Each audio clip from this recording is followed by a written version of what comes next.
reference, and if you want, you can check everything in my LinkedIn profile.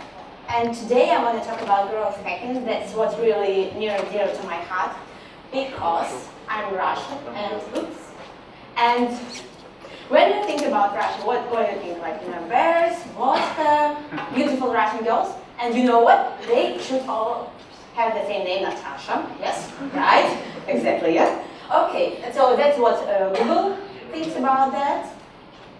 But what we are really good in, that's about optimization. Optimization, everything, processes, SEO for sure. And so for sure we know how to make also life hacks with like our life. But what I wanna tell you that I have two examples. That's two Russian businesses that are really good in terms of optimization of what they do, because that's the first one case. This business is called Userator, and the founder of this business, some time ago, he found out that among ranking factors we have behavior ranking factors. So if a user is searching Google by a specific keyword and goes to that page, stay for a quite long time, then you know what? It goes up. And so that service, and he thought, okay, then I can scale it actually. And what he built a special service where you can go and order those users, write templates, and you can get everything, and your website will go up. Okay, another one example. Everyone knows that we need links. So, and that that's another Russian service where you can go and buy links. Not only crack links, it's like, they have also links from forums.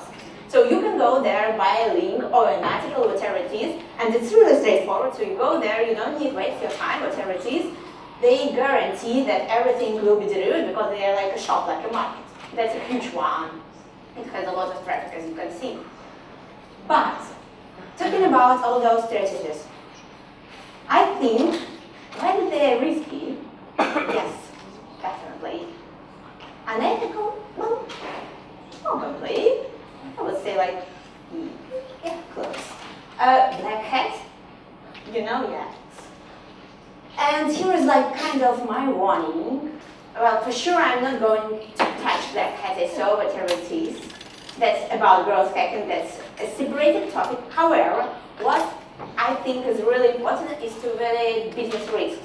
So before you're going to touch any of the strategies that you are going to hear today, sit down, evaluate business risk, and then only act. Don't change it. Don't act, then think. You're going to be in trouble. So today, I'll share with you 9 strategies that are focused on expanding your subscribers database and boosting your sales immediately. And they're really good because I think they're, first of all, for the businesses that are on a shoestring budget, and they're about, saving your time, not wasting your time, because they are really straightforward in the way of how-tos. And that's it. So we will have strategy, then we have associated with that strategy risks, and then we are going to talk how to minimize it. And that's 5 strategies that are about expanding your subscribers database. So how you can do it when you want to do it really quickly, cheaply, cost-effective. Let's see. So first of all, it's about targeting your niche industry. Let's go broad first of all. So what you can do, that's how to. So what I could recommend, in order to simplify this process, you can go to SimilarWeb if you know your niche that you want to target. You go there, you have their SimilarWeb industry analysis. You can export more than 1,000 websites at once. That's a starting point. Then you go to LinkedIn, find those, companies, groups in LinkedIn, and you know what? You have the list of people. Then you extract. So first of all, you have those websites, you have people that work in those companies, and also you can, with the help of LinkedIn, you can filter out the right people from there. And then you go to Hunter.io. So here is, that's a new feature in LinkedIn. If you have a premium account, you can see the people, so you can filter out people by their function. So you can, for instance, get the people who have a particular, like, work with marketing, only with marketing in that company. That's really handy, what I think. And so here is, like, for instance, Hunter area. What I really like here, in case you can't find an email, you have a template, so you can scale it. What I think here is really important. In case you don't have an email of a particular person, you have a template, how it's like, how they build those emails, like, use first or last name, and that's really easy. So what about going a bit on the level of more laser targeted, let's say. So let's target LinkedIn.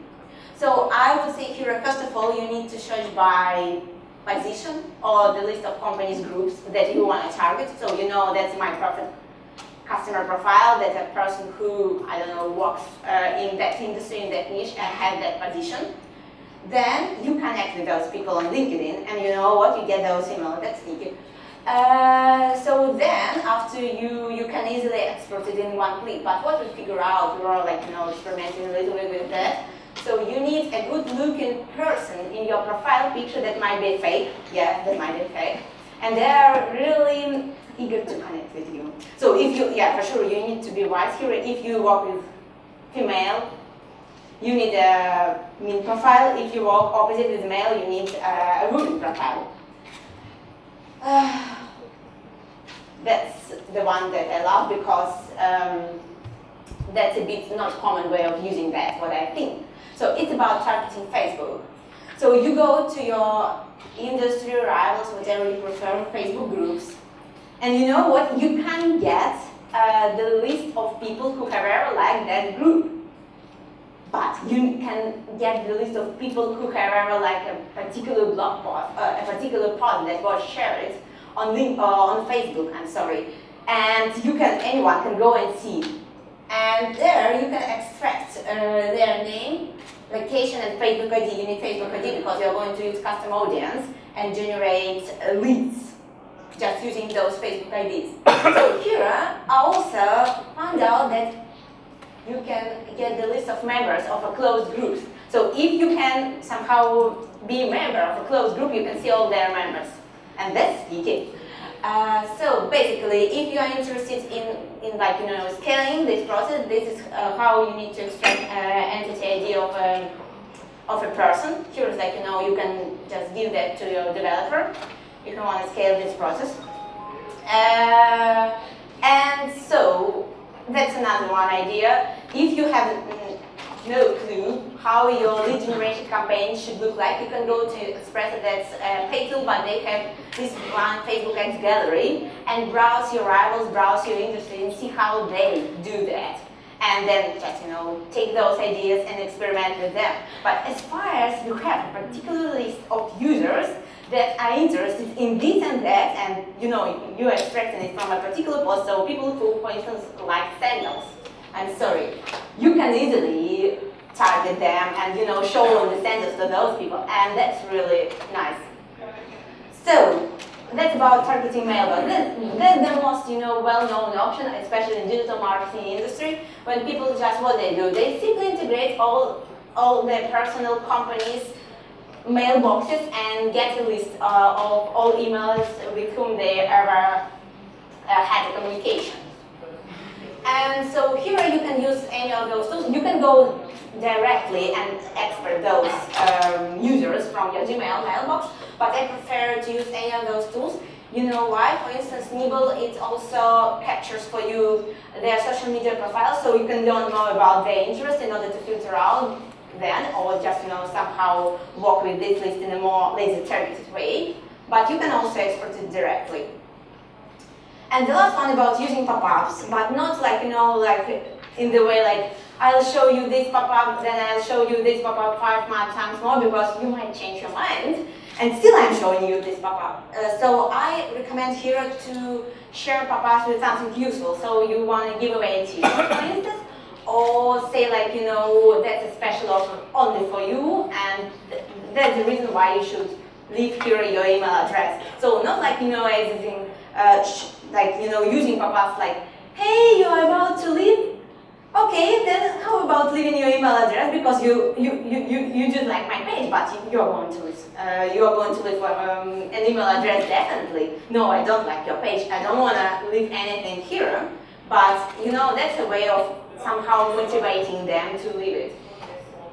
And that's, you know, if you on a, like say, limited resources, you don't have a developer, you can use any of those tools because they allow you to do it in a straightforward way. You don't need a developer, you just, you know, go there, create a campaign, test it, experiment it, whatever it is. And that's really easy, what I think. But what about risks? If you are, like, you know, you want to use any of those strategies, then it might happen is you, first of all, reputational risks. People will have you. If you're going to scrape the emails and send them, and I would say, like, not understanding, by adding them without letting them know in your mass email, they're going to hate you. They're going to hate you deeply. And that's what happens. I asked about community, you probably know that community that's about digital marketing. And I asked them, whether you think it's, like, you know, it's ethical or not, add people without their permission in your mass emails. I'm not like touching like saved emails, because that's about, just a little bit other way. And you know, that's about a bit other strategy, what I could say, because if you don't add them to mass emails and just do a personalized communication, that's okay. I think that's okay. But that's about adding to mass emails without asking their permission. And that's the most upvoted answer. As you can see, this guy was, you know, he was kind of upset. Yes? Seems like, is it unethical? Yes, taking the piece. That's just, you know, a little bit upset about that. And that's another one interesting discussion about pop-ups. As you can see, one guy, he asked people about what they thought about pop-ups. And as you can see, people generally are not happy with them. So, what else you might face? You might, if you're not going to be wise, you might lose industry authority, and that's harmful, especially for online businesses. You know what?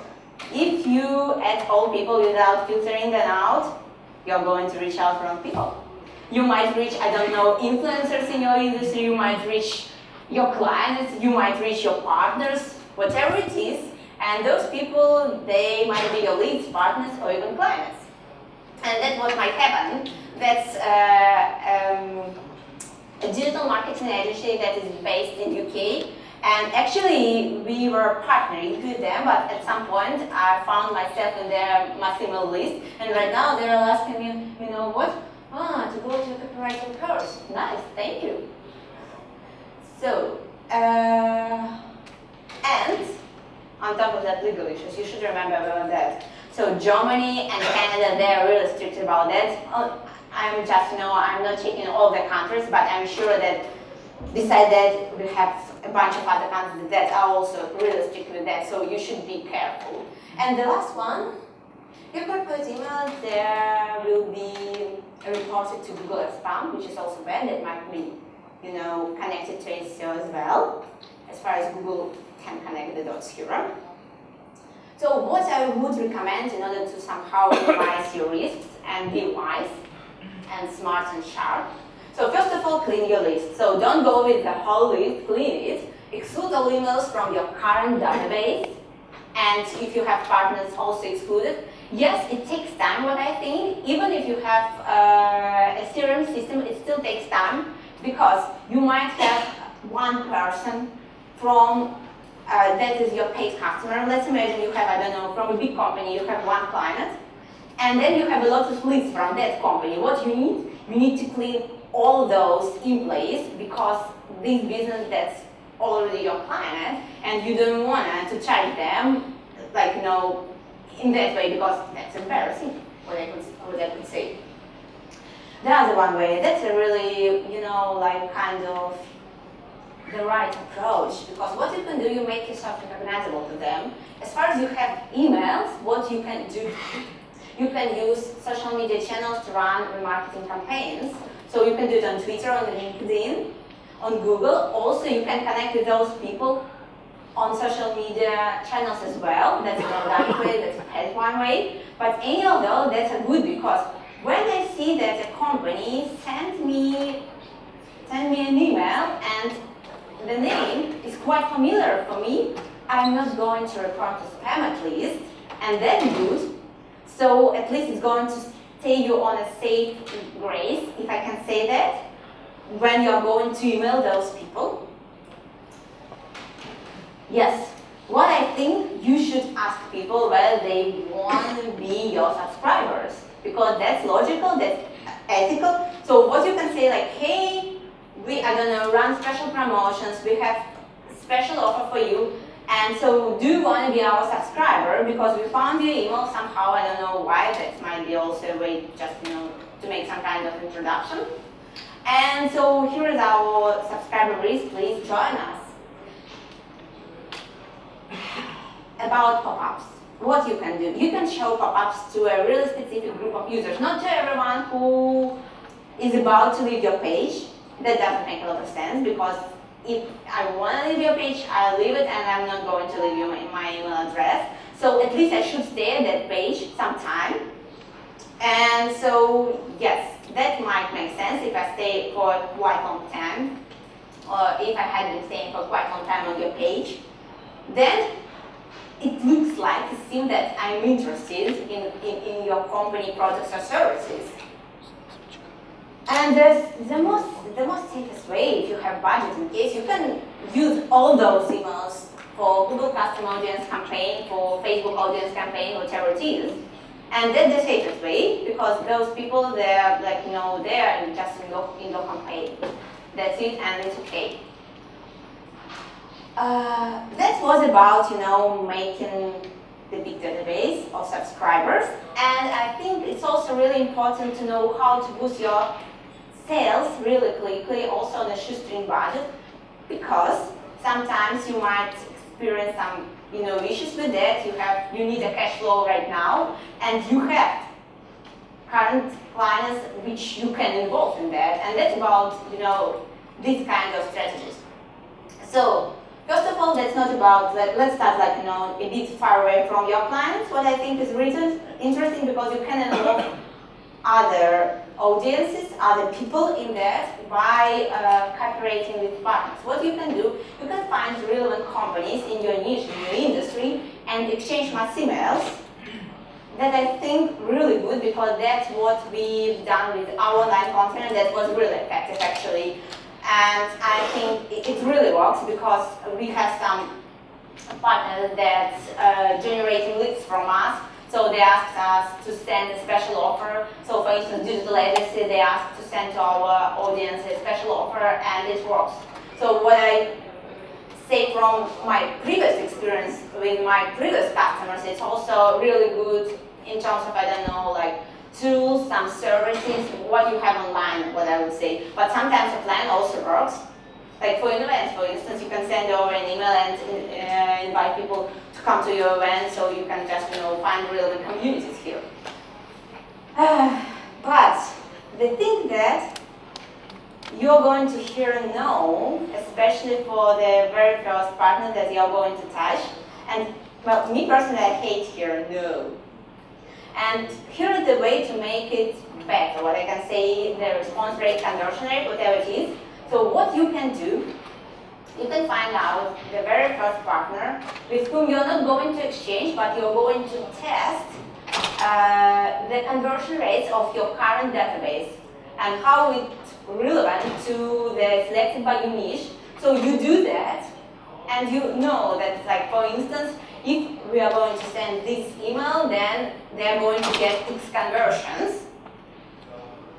And then it's really easy to pitch that to any potential partner, because you say, like, look, we were experimenting with that guy, you can, name this company, and they've received, 10, 20, 100 clients, and they're really happy.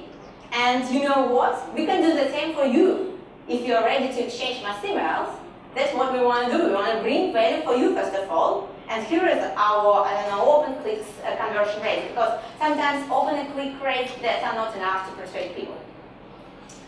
What you can do if you go through that model, what we found out, that you can also import it with Google remarketing, and that's really good because if you have some users that haven't yet converted by some reasons, you could follow them, and you're going to receive around 10–20% additional conversions from using Google remarketing, and also well-structured landing. So some people, they think that if they are going to send the traffic to their homepage, everything will work, because that's email marketing, who cares? But that's an advertising campaign in reality. And so people tend to forget about that, and you need a well-structured landing. That's going to work in that way. That will be the best combination, what I think. The other one, it's about running flash sales, when you really touch your current subscribers, loyal customers actually. And what you can do, it's like, you can do it like flash sale for your, let's say like not current, it's the best one. I want to emphasize that it's more like, aligned to your non-converted, not yet converted users, because you can, for sure, if you want to like upsell something, you can do that, but I think it's better to do that for not yet converted customers. So what you do, you set up a landing page as well with, that should be a limited offer, really limited offer, in order not to screw your revenue streams, what I think.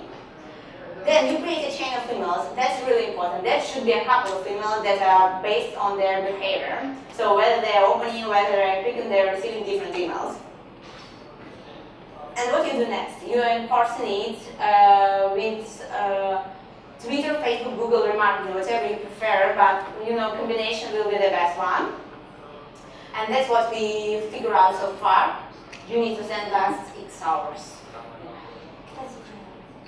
You send it and you get around 30% of revenue just from it, because I know just from my personal experience. So for instance, I know that that's a limited offer and I want to grab it, but for some reasons I don't have time right now. And I just like, I think like, I'll do it a bit later. A bit later, yes. It's like, I still have time. So who cares? And then at some point you receive like last 2 hours, like last 1 hour to get it. You're just like opening your laptop, putting your credit card down. That's it. It works like that. That's really like kind of psychology thing, what I think. And manipulated, it works. It really works for those, yeah, for sure. Only for those users who were about to convert, but not yet, what I would say. The other one that's good when you have a different range of products or services, you can upsell complementing services, the ones that match each other. What I could say, so for instance, if you, I don't know, sell content marketing, you also can sell something that's related to content marketing. For instance, I would say like, it might be a link building campaign or something like PR campaign, because that's, kind of in the same tier. And so you filter out existing customers, and then you analyze, if you have a lot of existing customers, what you can do, you analyze what products and services they are currently purchasing, because you need to match them. And so what you do, you give them a better offer. So basically it might be a discount, it might be a long-term offer that they want to take, and as far as that's the tier of your customer, that's really easy to convert them. But what I think, if you have complicated products or services, or they cost a lot, ideally you need a sales representative in order to finish it. So you can send the first email, but in order to finish the sale, you need someone who is going to talk with your clients. That might be like, kind of a person who can make personalized communication. Sometimes it works as well. And the last one, that's a super sneaky one.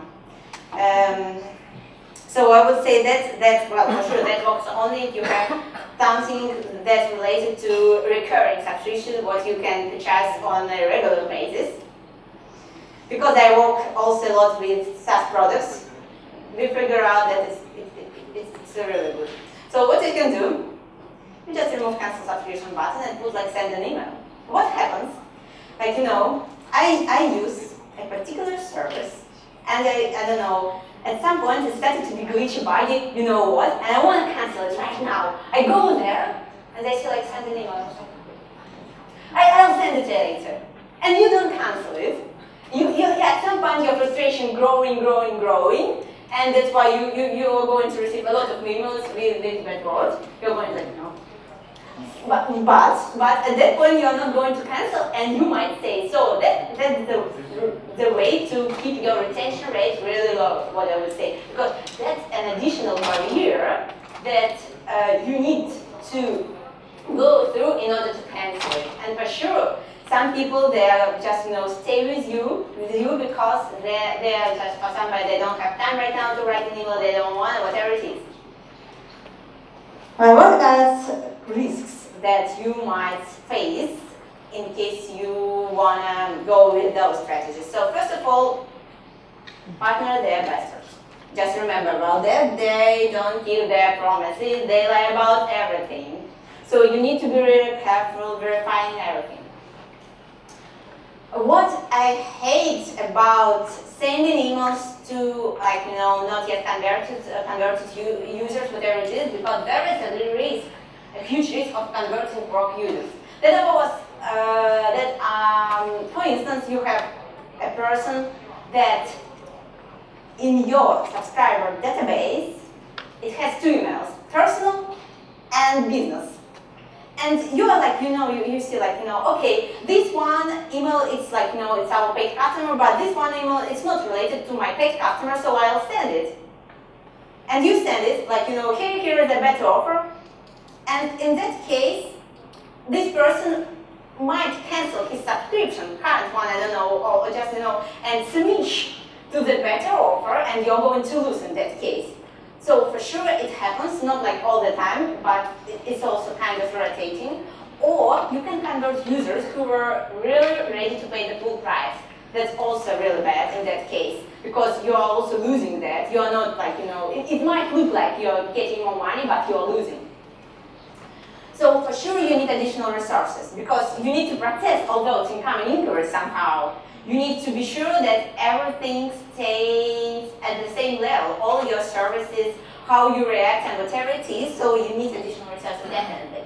And how to make it like, minimizing those risks and making it beautiful, let's say. So what I recommend here, first of all, sign contract with those partners, because it's just it's not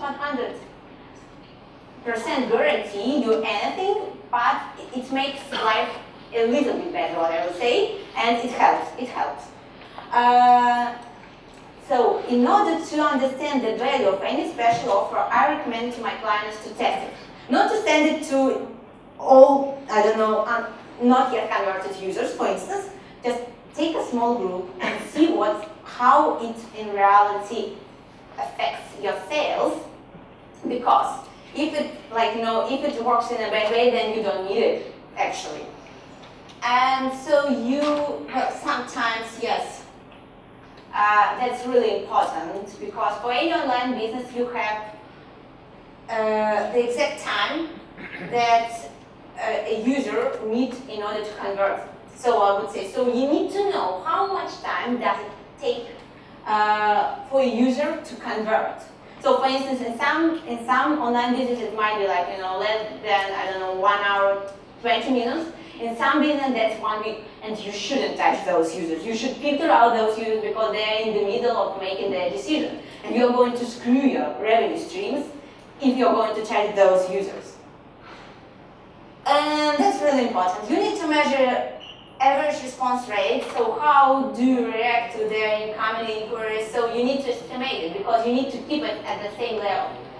And that's, kind of a benchmark. So if you are going to get more clients, you need to keep your services at the same level, because you don't want to get, you don't want to make it somehow, we are going to make an offer and, we are not really good in providing our service. That's why that was that kind of an offer. So you don't want it to go cheap with that, what I would say. And here was like strategies, 5 to expand your subscriber database. Really, it was cheap, it was quickly, and it was really on a cost-effective way.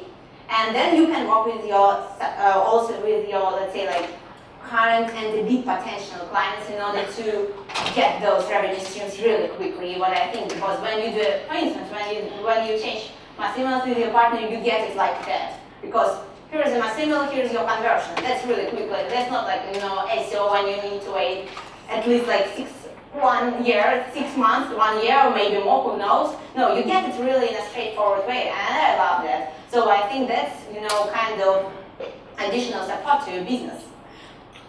And to sum up, what I could say, yes, be smart, be sharp. Don't go with all those strategies without evaluating risk, because that's what you need to think over before you're going to, I don't know, scrape all those emails and say like, woohoo, I got it, now I'm going to send them spam. No, you need to think over how you're going to structure it, how you're going to avoid some kind of pitfalls that might occur. And so what's really important, don't build a whole process before you're going to be certain that it really works, because when you you're going to hire the developer, you're going to make all those scripts if you wanted to automate all those processes, I don't know, scraping LinkedIn, whatever it is. By the way, it's really hard to scrape LinkedIn, just to make you just aware about that. And then you figure out that it doesn't work for you, but you've already invested in that. So firstly, just do it manually. Just take a list of 100, 200 people and see how it works. And if it really affects your business in a positive way, then yes, go with that, use that, and hopefully it's going to help you to build your business in a better way. Thank you very much.